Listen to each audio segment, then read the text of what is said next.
त्रिकोणमिति अनुपात क्या होता है?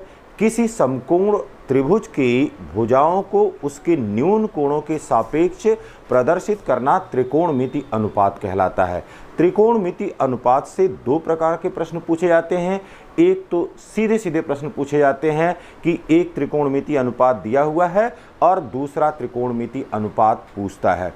और दूसरे प्रकार का जो प्रश्न यहाँ पर पूछा जाता है वह सिद्ध करने वाले प्रश्न होते हैं, प्रूव दैट वाले क्वेश्चंस होते हैं। तो आज हम लोग देखेंगे कि त्रिकोणमिति अनुपात से जो सिद्ध करने वाले प्रश्न हैं उन सिद्ध करने वाले प्रश्नों को या प्रूव दैट वाले प्रश्नों को हम लोग किस प्रकार से हल करेंगे।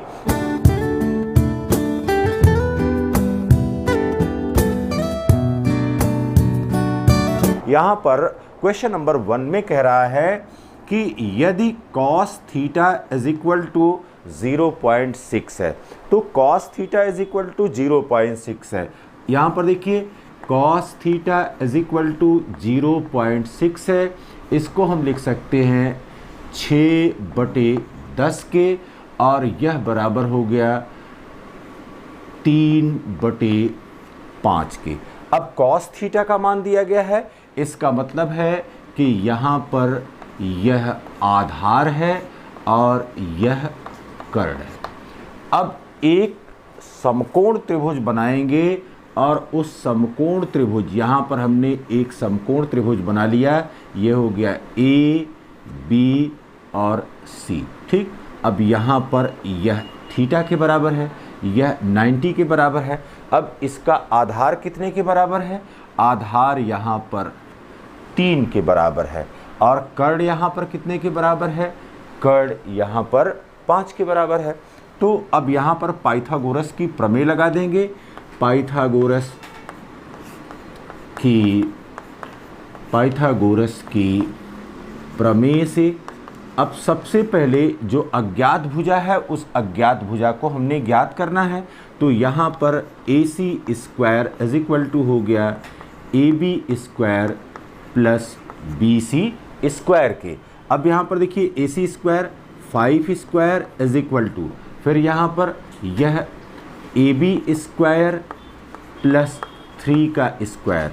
This implies that AB square is equal to 5 square minus 3 square is equal to 25 minus 9 is equal to यहाँ पर 16 हो गया।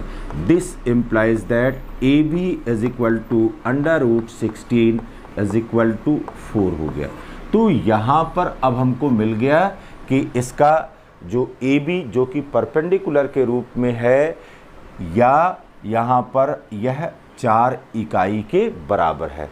अब यहाँ पर हमने क्या करना है, देखिए यहाँ पर अब हमको सबसे पहले साइन थीटा का मान निकाल लेना है। तो sine theta is equal to क्या होता है? Sine theta is equal to यहाँ पर लंब बटे कर्ण होता है या परपेंडिकुलर डिवाइडेड बाय हाइपोटेनस।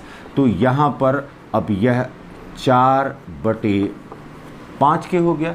फिर कह रहा है tan थीटा, तो अब tan थीटा का मान निकाल लेना है। tan theta is equal to यहाँ पर लंब बटे आधार के हो गया या परपेंडिकुलर अपान बेस हो गया और यह बराबर हो गया 4/3 के। अब देखिए बेटा, जो सिद्ध करने के लिए दिया गया है उसको उसका लेफ्ट हैंड साइड लेते हैं। Left hand side is equal to है 5 sin theta minus 3 tan theta.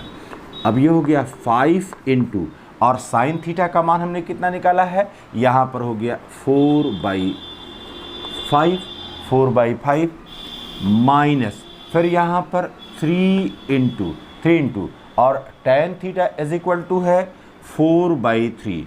अब ये 5 से 5 कैंसिल हो गया, यहाँ पर 3 से 3 कैंसिल हो गया, यहाँ पर अब बच गया केवल 4 और यहाँ पर बच गया 4, तो 4 माइनस 4 इज इक्वल टू कितना हो गया, 4 माइनस 4 इज इक्वल टू 0 हो गया।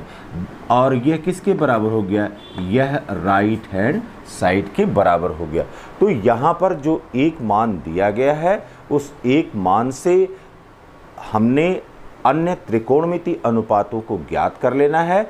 इसके बाद फिर दिया गया जो इक्वेशन है उस इक्वेशन का लेफ्ट हैंड साइड लेते हुए हमको प्रश्न को हल करना है।